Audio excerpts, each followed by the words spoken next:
자, 월요일에 전해드리는 코너 귀로 듣는 창업정보 시간입니다. 오늘도 안정환 창업 컨설턴트와 함께합니다. 안정환 창업 컨설턴트님 어서 오세요. 예, 안녕하세요. 네, 오늘은 어떤 내용 소개해 주시나요? 자, 이제 6월이 됐습니다. 예. 아시다시피 이 시기에는 전국적으로 지역 축제가 많이 열리는데요. 그래서 오늘은 축제와 창업이라는 주제를 선정해 봤습니다. 축제의 기간은 곧 창업의 기회가 되기 때문입니다. 네, 지난 5월 동안에도 원주에서 한재축제부터 여러 가지 축제가 다양하게 진행이 됐는데요. 정말 시기에 적절한 소재가 아닐까 싶습니다. 그런데 이 축제가 창업의 기회가 된다고 방금 말씀을 하셨는데 그 이유가 뭔가요? 자, 축제는 짧은 기간 동안 대규모 방문객이 몰려오는 이벤트입니다. 네. 창업자는 이곳에서 제품과 서비스의 시장 반응을 즉각 확인할 수 있고 브랜드 인지도를 높일 기회를 얻습니다. 한정판 상품 출시나 현장 프로모션을 통해 방문객의 구매 욕구를 자극할 수도 있어요.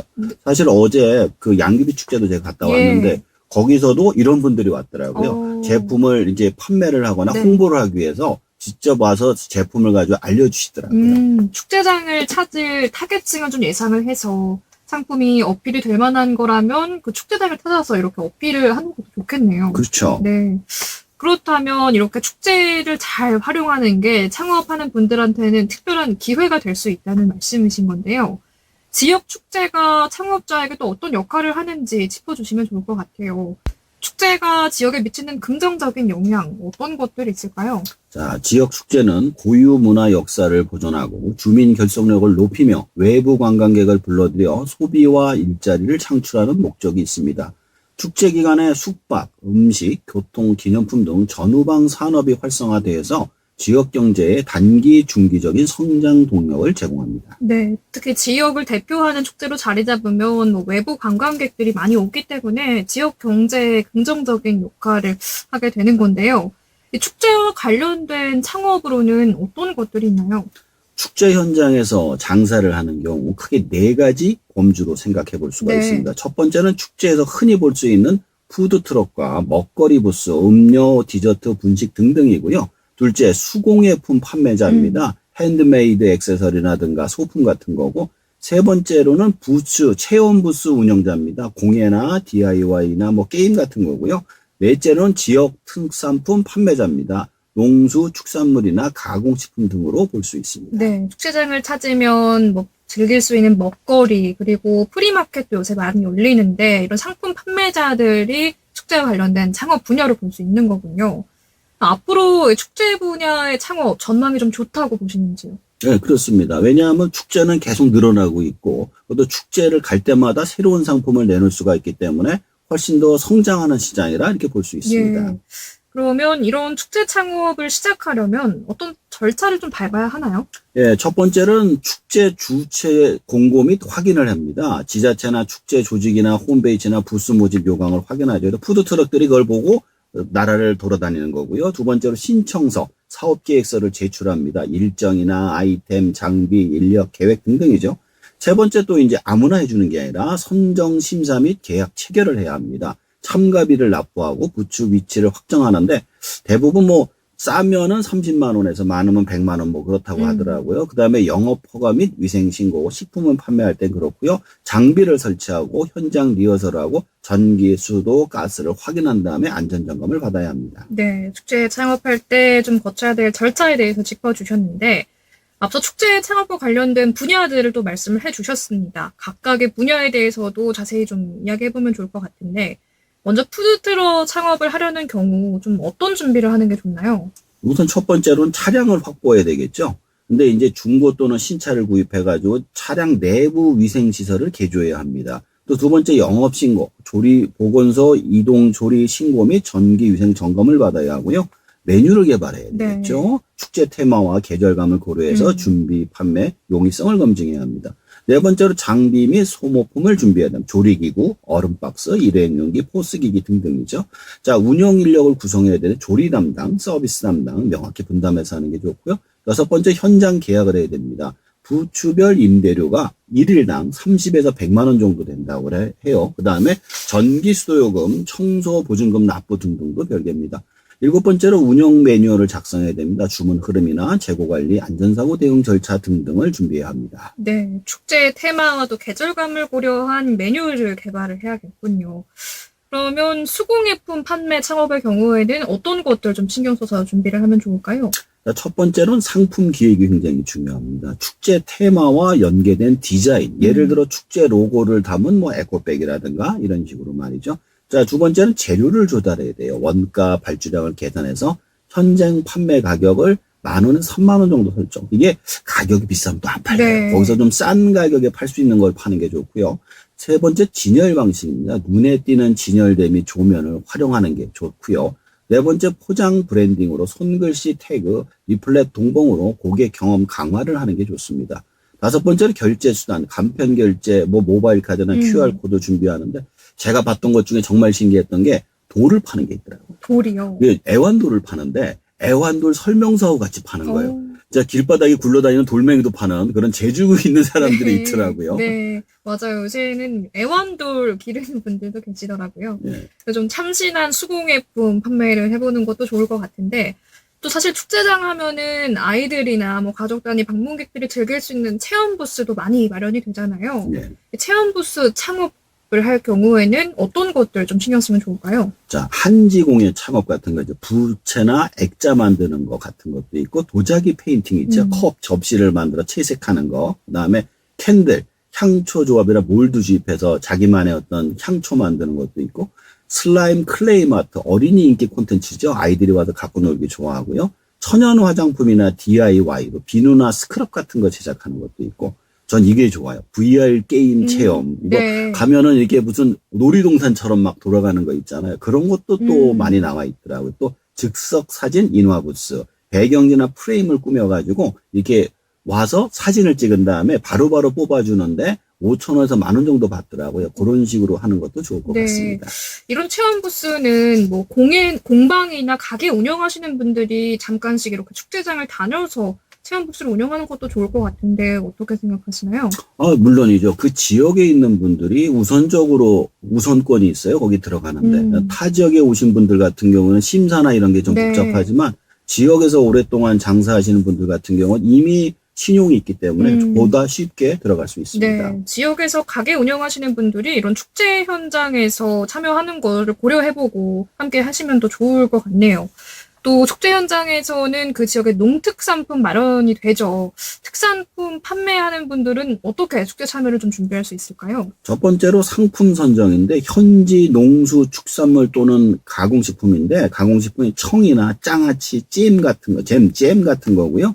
포장이나 보관에서는 보존 운송을 고려해서 보냉백, 진공 포장을 활용해야 합니다. 주로 먹는 걸 하다 보니까 포장하는데 비용이 꽤 들어가요. 세 번째로 시음 시식 코너를 해야 됩니다. 방문객을 시음 유도로 구매율을 상승할 수 있게 해주고요. 스토리텔링, 생산주 인터뷰 영상이나 텍스트 게시로 신뢰를 확보해야 됩니다. 그냥 하는 게 아니라 이 지역에서 오랫동안 전통이 있다. 이런 걸 알려주는 네. 거죠. 뭐 지역 농가나 특산품 판매하는 분들은 이렇게 축제장을 다니면서 상품을 홍보하는 계기도 될 것 같아요. 그렇죠. 그러다가 이제 바이어가 와가지고 대량으로 구매하는 경우도 있기 때문에 그런 것을 노리고 하시는 분들도 네. 많습니다. 꼭 이 축제 창업 분야에 아예 뛰어들어야겠다 하는 분들이 아니더라도 축제 창업을 같이 이렇게 겸하는 게 경쟁력이 될 수 있을 것 같다는 생각이 듭니다. 예.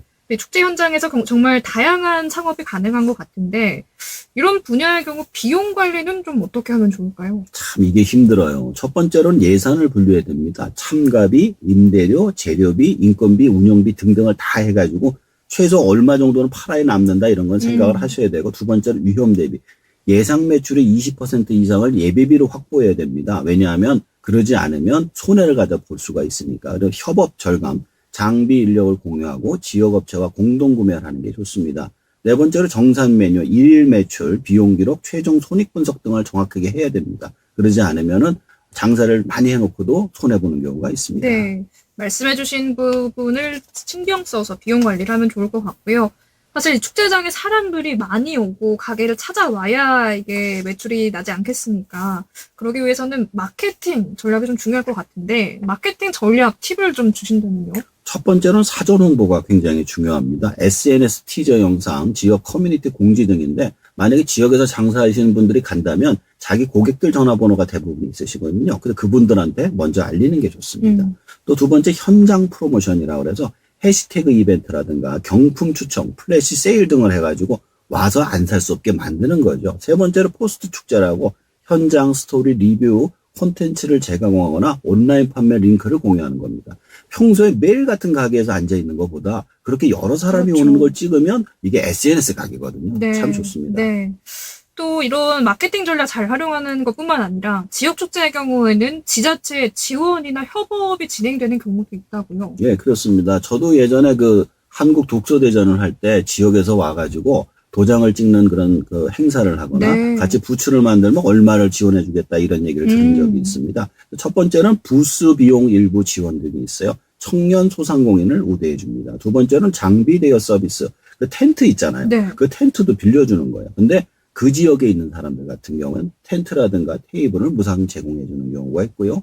교육 컨설팅도 받습니다. 마케팅, 위생, 안전교육을 무료로 제공해 주고 홍보 채널을 연계해 줘요. 내 사업을 그 축제 SNS 채널에 올려주는 거죠. 축제 창업을 할 경우에 지자체에 지원되는 것들이 어떤 것들이 있는지 꼼꼼히 확인하고 챙겨보는 게 중요할 것 같네요. 또 이 축제 창업을 통해서 좀 성공한 사례 소개해 주실 만한 게 있으실까요? 그 한 청년 사업가는 지역 수제 맥주를 푸드트럭에 접목해 판매했고 축제 기간에 매일 200잔 이상을 완판했다고 합니다. 축제 후 인근 펍과 협약을 맺고 정기 공급 계약할 때는 매출이 300% 이상 성장하는 경우가 있습니다. 이거 외에도 뭐 그 커피라든가 빵이라든가 이런 것도 그 지역에 몰랐던 사람들이 네. 와가지고는 매출이 상승한 사례들이 꽤 있습니다. 그렇군요. 그럼 이제 이런 축제 창업을 고려하는 창업 초보자를 위해서 조언을 해주신다면요? 우선 처음부터 크게 하면 안 되고 작은 규모로 시작해서 경험을 쌓고 점차 푸드트럭 대형 부스로 확장하시는 게 좋습니다. 실패 사례와 경험담을 공유하는 창업 커뮤니티에 참여해서 노하우를 배우는 것도 굉장히 중요합니다. 네. 그런데 아무래도 축제장 현장에 나가면 굉장히 변수가 많을 것 같습니다. 현장에서 운영을 할 때 좀 유의할 사항이 있을까요? 자, 고객 응대 태도라든가 위생관리, 안전사고 예방이 최우선입니다. 제일 힘든 게 날씨, 장비 고장, 고객 불만 등의 돌발 상황에 대비한 체크리스트를 미리 작성해 두는 게 중요합니다. 네. 또 데이터를 기록해 두는 게 중요하다고요? 그렇습니다. 일일 매출, 인기 상품, 체험 참여자 수, 재고 변동, 고객 선호도 설문 등을 기록해서 다음 축제에 반영하거나 나의 사업에 반영하는 것이 아주 좋습니다. 네.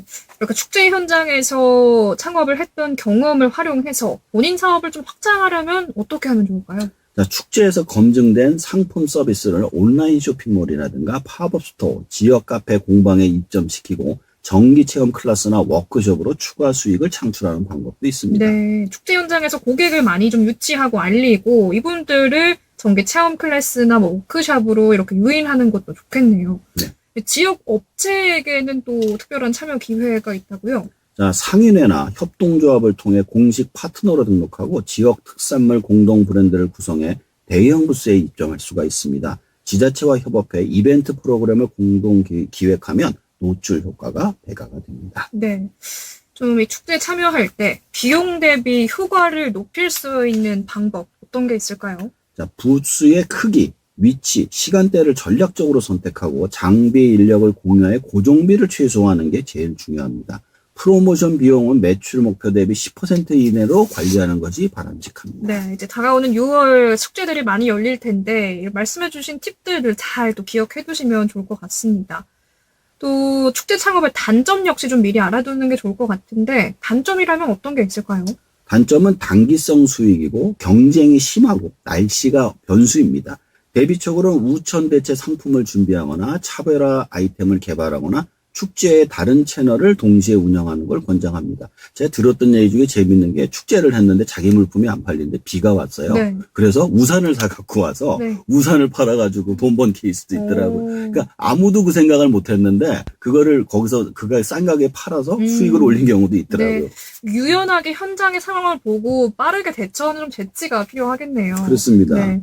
그렇다면 좀 이 단기성 수익 이런 단점을 보완해서 지속 가능한 축제 창업을 이어가려면 어떤 게 중요할까요? 제일 중요한 게 창의적인 아이템이고요. 그 다음에 아까 말씀드린 여러 가지 철저한 준비, 유연한 대응력, 지자체 커뮤니티 협업, 데이터 기반이 필수적입니다. 예. 오늘은 축제철을 맞아서 축제와 창업이라는 주제로 이야기를 나눠봤는데요. 오늘 소개해주신 내용들 끝으로 정리해 주실까요? 지역 축제는 고유문화 보존과 경제 활성화를 동시에 이끄는 중요한 플랫폼입니다. 축제 현장에는 푸드트럭, 수공예품 판매, 체험 부스, 지역 특산품 판매 등 다양한 창업 기회가 있으며 이를 통해 시장 반응을 즉시 확인하고 브랜드를 알릴 수가 있습니다. 창업 절차는 부스 신청, 영업 허가, 위생 신고, 장비 설치 등으로 구성되며 지자체의 부스 비용 지원과 장비 대여 서비스를 적극 활용해야 합니다. 철저한 준비와 데이터 기록, 현장 마케팅 전략, 지자체 협업 등을 통해 성공 확률을 높이고 축제 이후 온라인 팝스토어 등의 사업을 확장해 보세요. 네, 오늘 말씀 여기까지 듣겠습니다. 오늘 말씀 잘 들었습니다. 감사합니다. 네, 감사합니다. 지금까지 안정환 창업 컨설턴트였습니다.